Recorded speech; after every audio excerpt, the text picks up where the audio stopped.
Hey guys, in this video, I'll show you how to host a Next.js GitHub repository on Vercel.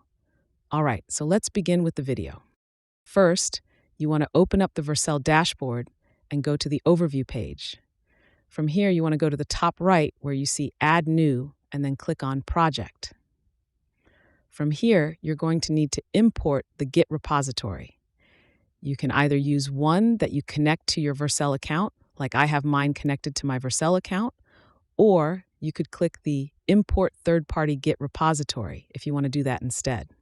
But I'm just going to import my repository right here. It's a Next.js project, as you can see via the Next.js logo right here. So what I'm going to do is click on where it says Import. Here we can name the project differently from the repo if we would like. I'm just going to keep it as the repo name by itself.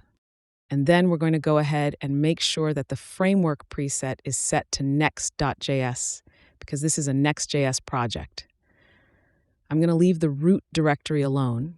Unless you have a custom setting for your root directory, you can just hit the Edit button and then choose the root directory of your project.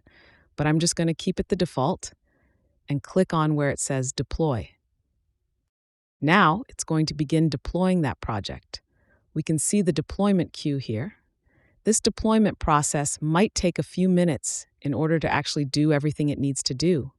But once it completes, you should see this congratulations screen saying that your project has been deployed to your Vercel account.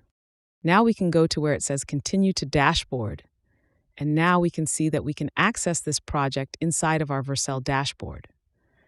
If we want to go directly to the website, we can click on this link right here and then click on where it says Visit. Now we can see that our Next.js project has been successfully hosted on Vercel, and we can go ahead and make any changes we want to on this page.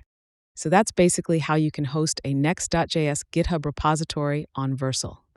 If you find this helpful, consider subscribing and giving this a big thumbs up.